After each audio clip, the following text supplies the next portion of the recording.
A classic profile of a hoarder is of a person who, in their 50s who collects clothing, newspapers, magazines, lots and lots of containers, boxes, bags, paper bags, and so forth.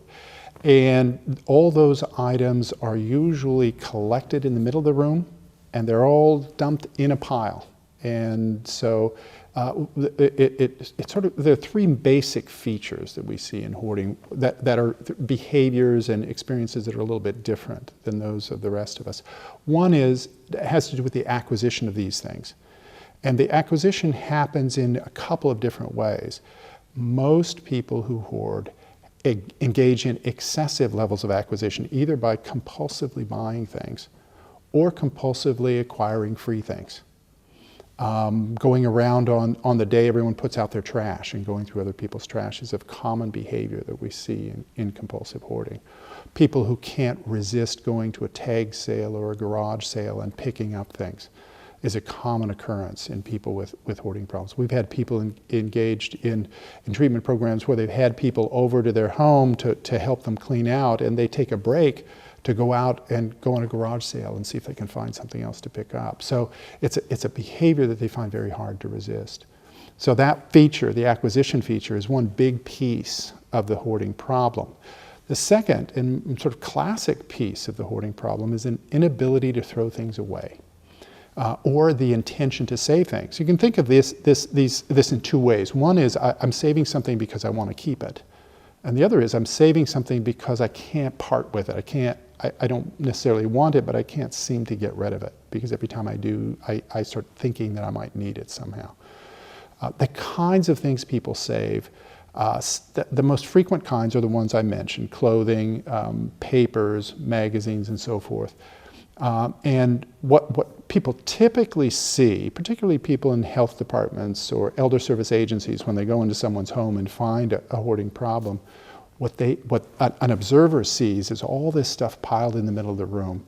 And they think to themselves, well, this is all unusable stuff. This is all trash, and we can come in and get rid of it.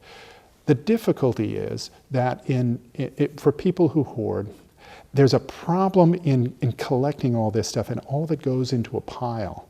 And there are important things in the pile and unimportant things in the pile. What it boils down to is not the fact that people who hoard save only worthless and worn out stuff.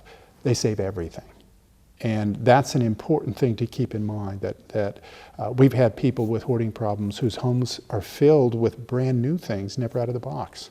They can't use their home because they have all this stuff there, and they've never used it, but they just can't stop themselves from acquiring it, and they can't get themselves to get rid of it. So those two features are quite important: acquisition and difficulty discarding. The third feature has to do with organization and clutter.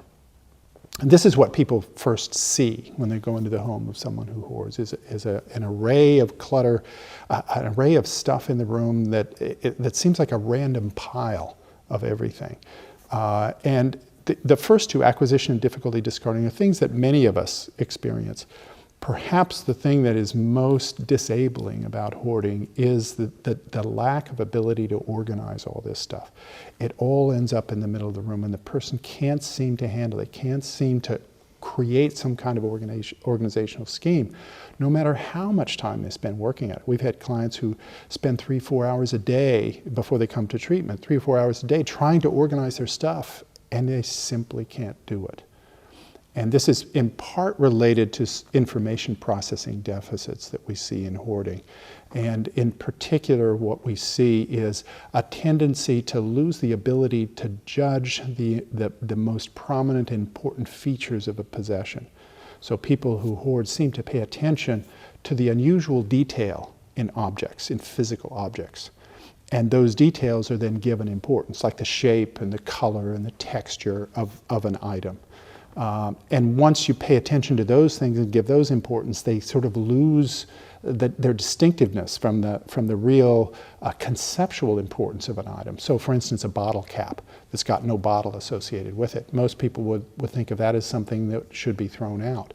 But if you pay attention to the shape and the color, and you get an appreciation for the aesthetics of this physical object, then those issues become important features of that possession, and you have to consider those before you can throw that item out.